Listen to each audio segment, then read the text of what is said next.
Simon & Schuster Audio presents The Anti-Communist Manifesto by Jesse Kelly with Nick Rizzuto. Read by Jesse Kelly.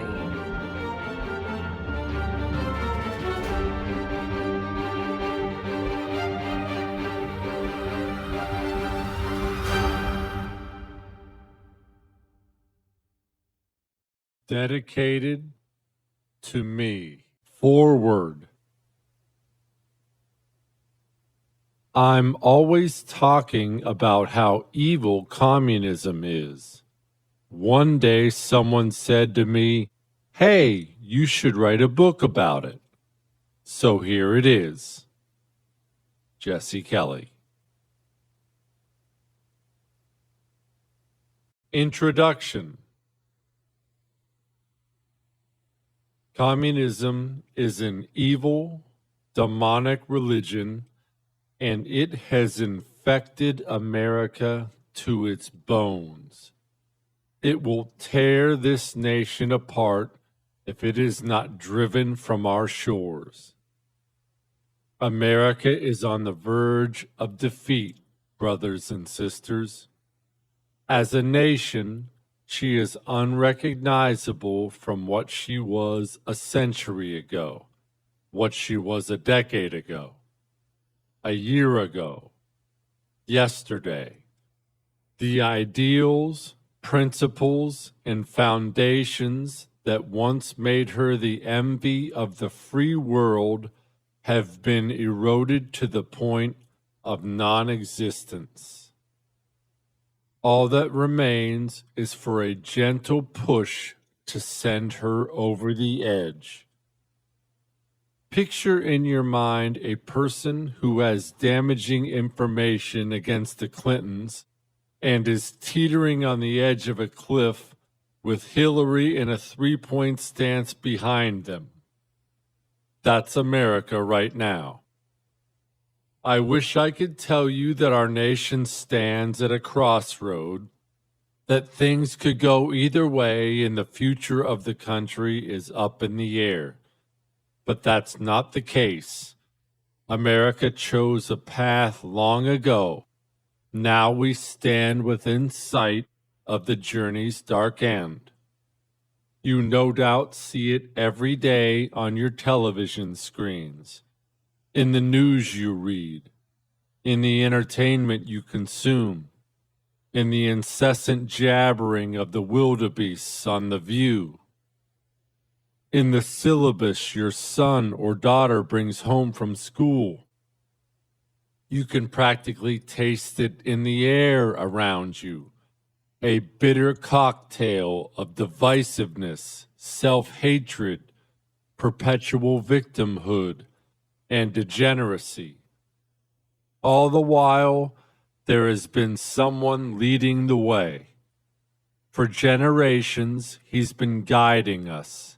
Sometimes he operates in the shadows, while at others he works in the open. He seduces us, gently taking our hands and whispering in our ears stories of a better tomorrow. He threatens us, shouting about the end of the world and warning of impending doom if we stray from the path. Worst of all, he deceives us, clouding our judgment with lies and making false promises he never intends to keep. He is the communist. But Jesse, I already hear you asking, are our political enemies really communists, or are you just being dramatic? I assure you that I'm not being dramatic. The enemy we face are really communists, and, as I will demonstrate, they are just as devoted to this dangerous religion as their forebears in the Soviet Union or their contemporaries in the People's Republic of China. So where is he leading us, and how will America's journey finally end if we allow the communists to remain our guide? Well, Let me answer that question with a few uncomfortable questions of my own. Would you line up your husband or wife against the wall and shoot them? Would you shove the bodies of your parents into an unmarked mass grave? Would you sit down with your family and decide which one of you must be killed and eaten so the rest may survive? Probably not. I hope not. If you would, perhaps consider putting this book down and seeking some professional help. But if you're anything like me, the very thought of doing any of those things horrifies you. Maybe the suggestion has already caused you to chuck this book across the room. But as unthinkable as all that might be, you'd better listen to my warning, because what I'm about to tell you is true. The communist would do all those things. Time and again, he has done all those things, and worse. Worse still, he has no misgivings about making you do them. The communist is the height of evil. He is walking death. I know this because I understand history. I understand what he is capable of, and as we speak, he is all around us. I'm hoping to pass on that understanding to you in the chapters ahead. I want you to understand why the communist is evil, how history demonstrates his depravity beyond the shadow of a doubt, and how he is currently operating in our midst. People ask me all the time if they should be afraid. The answer to that question is yes. You should be very afraid. However, you should know that there is hope. We don't have to sit idly by and continue to act as spectators of America's destruction. The communist is not invincible.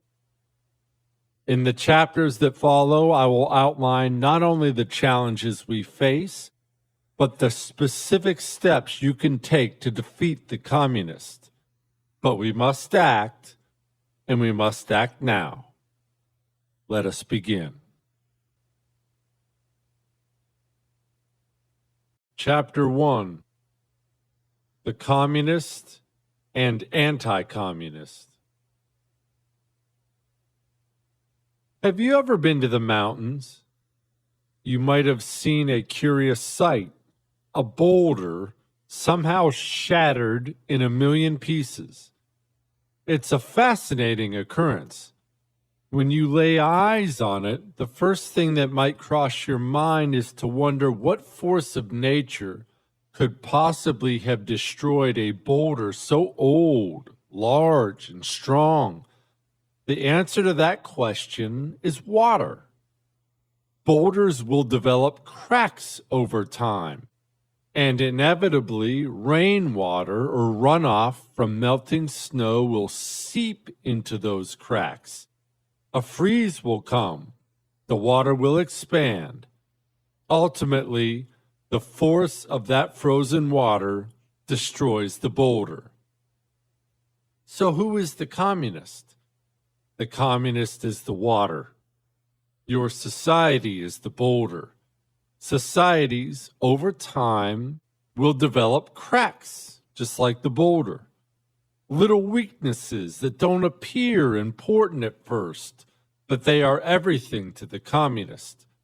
He will find them, fill them, freeze them, and destroy your society unless he is stopped. The communist is not the worker. He is not the aggrieved peasant. He doesn't have a specific label. He is the bitter, envious malcontent in your society. Communism is the religion of the malcontent. The malcontent is drawn to this religion because it promises him power, power to take what isn't his, power to exact vengeance on the neighbor who has what he wants, power to satisfy whatever sadistic desires he feels compelled to carry out. The communist's power comes from his commitment.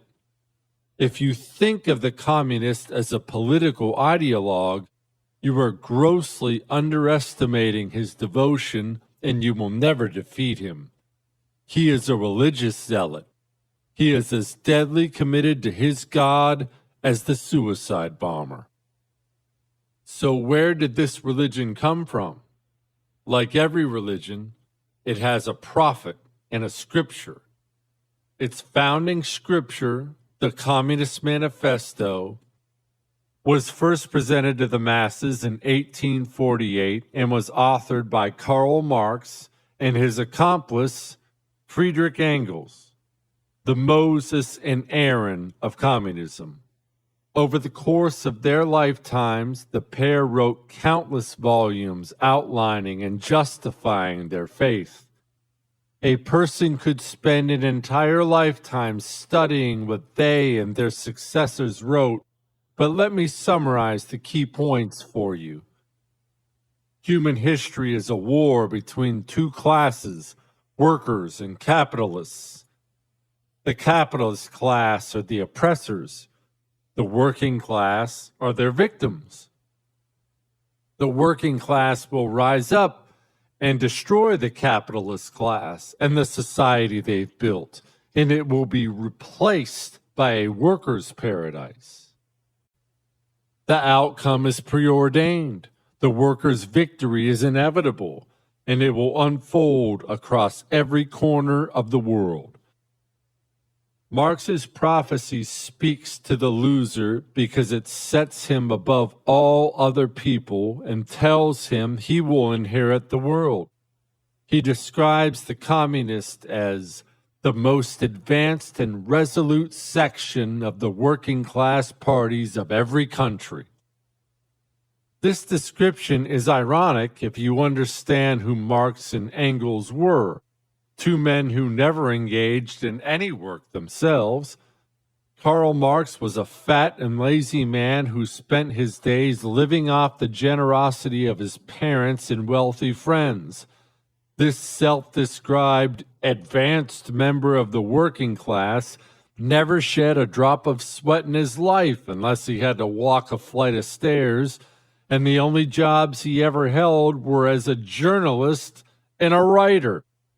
Even his output as a writer reveals his laziness, as a single book, Das Kapital, took him 30 years to produce.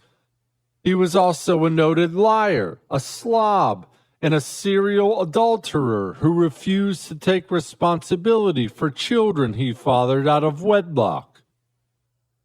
Marx's life of leisure was bankrolled, most notably, by his collaborator and frequent co-author, Friedrich Engels. Engels was not a member of the working class either, although by all accounts his hygiene was better than Marx's. He was the son of a wealthy factory owner, a dandy who spent his evenings carousing, boozing, and slumming it with working class dimes.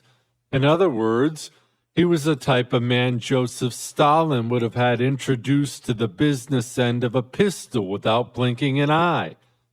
I could sit here and bore you with the ramblings of a 19th century German philosopher, but who cares about theory anyway? To save some time, I'll just present you with the summary Marx himself provided in the Communist Manifesto. The theory of communists may be summed up in the single sentence: abolition of private property. Let me say that again. Abolition of private property.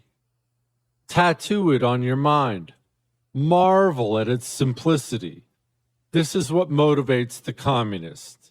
His core belief sits in direct opposition to the principles of liberty, central to which is the right to own property and keep the fruits of your labor.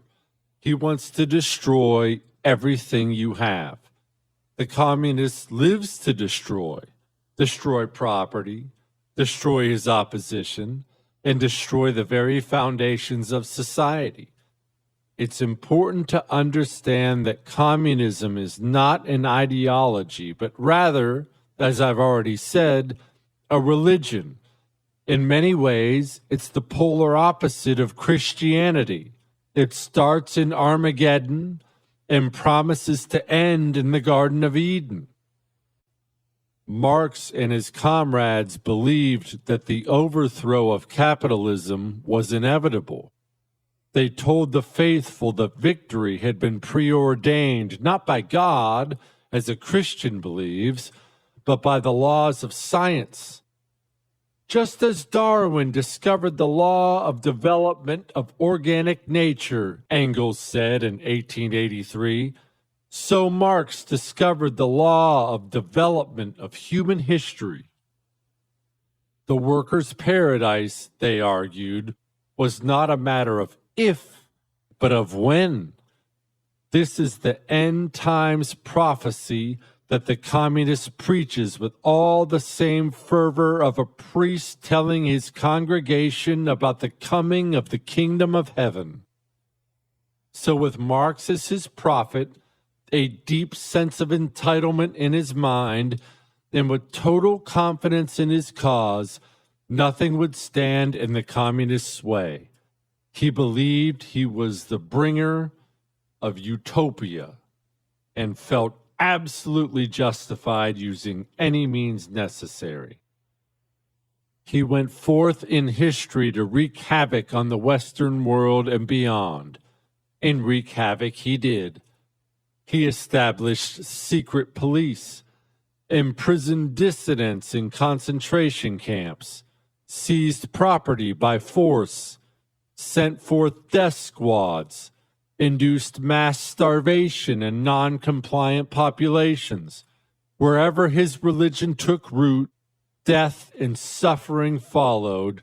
Instead of the paradise promised, the communists brought hell to earth. We'll examine more of his handiwork later in the book, but let's take a moment here at the top to look at a small sample of the evil the communists brought to his fellow man. Shortly after taking power in 1918, Vladimir Lenin established a system of concentration and labor camps that would become known as the Gulag system. The camps would house not only criminals, but political dissidents and class enemies, a term that would apply to anyone who fell out of favor with the Communist Party. The network of camps eventually became a system of slave labor. At its height, the Gulag system consisted of as many as 30,000 individual camps. The system is estimated to have incarcerated around 18 million people throughout the Soviet Union over the course of several decades. An estimated 1.7 million perished. In 1932, Joseph Stalin targeted the Ukrainian people for their stubborn resistance to Soviet rule and agricultural collectivization. In order to break them, he set unrealistically high grain procurement quotas. When farms inevitably came up short, Stalin issued a decree known as the Law of 5 Stocks of Grain. The rule condemned anyone who took even a handful of grain, which was considered property of the state, to 10 years imprisonment or death. An army of Soviet apparatchiks and secret police descended upon Ukrainian towns and villages. House-to-house searches were conducted. Hidden grain stores were seized. The resulting famine came to be known as the Holodomor, which is Ukrainian for death by hunger. Ukraine's borders were closed off, preventing food from being imported. The people became desperate, with some turning to cannibalism. At its height, as many as 28,000 Ukrainians per day were dying of starvation. Families ate each other, or lay in their beds and watched each other starve to death. The United Nations estimates that deaths attributed to the Holodomor range from anywhere between 7 and 10 million. In 1958, communist dictator Mao Zedong instituted a campaign known as the Great Leap Forward, the Chinese Communist Party's second five-year plan to transform the nation into a workers' paradise. The party outlawed private farming and instituted a policy of mandatory agricultural collectivization. Rural farming communities were reorganized into people's communes. The people were organized into production brigades. It was a total failure. Grain output dropped dramatically throughout China. The resulting famine, widely regarded as the greatest man-made disaster in human history, led to the death of tens of millions of people, with some estimates as high as 45 million. In addition to those who died from starvation, between 2 and 3 million were tortured to death or summarily executed by leaders, often for minor infractions. In one case, when a boy stole a handful of grain in a Hunan village, the local Communist Party boss, Jiang Dechang, forced his father to bury his son alive. In another instance of brutality, a man named Wang Ziyu was reported to the central leadership. One of his ears was chopped off, his legs were tied with iron wire, a 10-kilogram stone was dropped on his back, and then he was branded with a sizzling tool. His crime? Digging up a potato. Still another man, Liu Zheshang, was found guilty of poaching a sweet potato.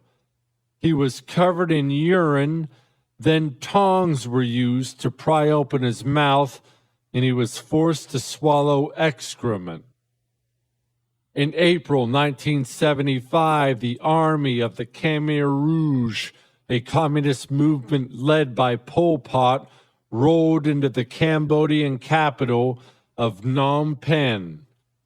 In its attempt to socially engineer a classless communist society, the regime unleashed 4 years of brutality, commonly referred to as the Cambodian Genocide.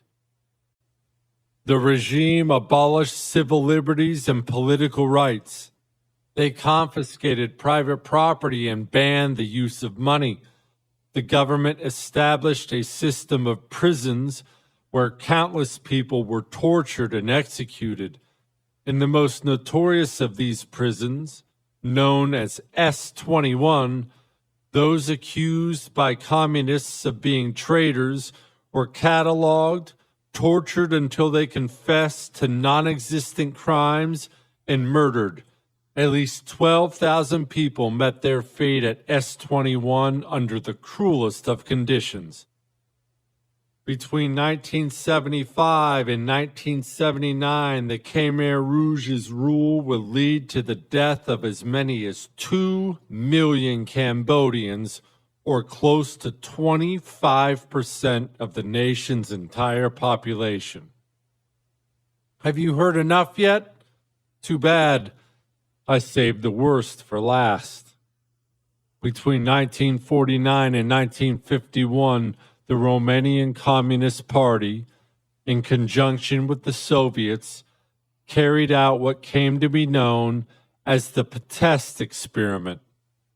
In a penal facility located in the Romanian city of Pest, thousands of political prisoners, mostly members of the Orthodox clergy, were subjected to a gruesome re-education program. Christians were made to denounce the faith and shout blasphemies. Their heads were submerged to the point of near drowning in buckets of urine and excrement in a cruel mockery of the rite of baptism. Other prisoners were made to torture one another, often to the point of insanity or death. The assortment of torments to which they were subjected is too vast and repulsive to catalog here. It was in Pest prison that the communists' lust for death and cruelty reached its insane but logical endpoint. Not content to kill their enemies, the communists attempted to destroy their souls. Famed Russian writer and Soviet political prisoner Alexander Solzhenitsyn called the Pest experiment one of the most terrible acts of barbarism in the modern world. As I said, this is just a small sampling of the atrocities the communist has committed in countries where he took power. But even nations where his religion was ultimately rejected were not safe from his cruelty. For example, he murdered thousands of priests in Spain and kidnapped some 30,000 children in Greece and sent them off to foreign lands to be re-educated. All told, Marx's disciples racked up an estimated body count approaching 100 million over the 20th century, according to the Black Book of Communism, Crimes, Terror, Repression. That number continues to climb to this very day. Red, white, and blue. Thankfully, America was spared the horrors that many other nations experienced. Our unique history, one that valued individual liberty and the Christian faith, proved an effective fortification against communism's rapid advance. But don't let this fact lull you into a false sense of security. The American communist is not some different, more genteel breed. While the communists failed to bring about the drama he created throughout Europe and Asia, he was, nonetheless, hard at work in America subverting resistance to his religion. Agents of communism infiltrated virtually every American government agency of military or diplomatic importance. Working on behalf of the Soviet Union, the infiltrators stole details to the atomic bomb project, passed along military secrets, and advised Soviet officials on how to frustrate U.S. interests. American communists were eventually met with resistance, in large part through the efforts of the House Un-American Activities Committee and Senate Committee on Government Operations, under the leadership of Senator Joseph McCarthy. Over the course of 2 decades, anti-communists managed to score some victories in unmasking Soviet spy rings and agents. Famously, the husband and wife team of Julius and Ethel Rosenberg, an engineer for the U.S. Army and a census worker, respectively, were convicted of spying on behalf of the Soviet Union in 1951. The pair were instrumental in Stalin's efforts to build the atomic bomb, leading a cabal of spies who divulged sensitive information to the Soviet Union. The two were executed in 1953. The extent of communist penetration wasn't limited to low-level civil servants like the Rosenbergs. In fact, the infiltration went all the way up to the highest levels of power. Arguably the most prominent government figure revealed to have been a communist agent was Alger Hiss. Hiss was a government attorney who held numerous posts in the administration of Franklin D. Roosevelt at the Departments of Agriculture, Justice, and State. He stood side by side with FDR at the Yalta Conference and later served as a temporary Secretary General of the United Nations.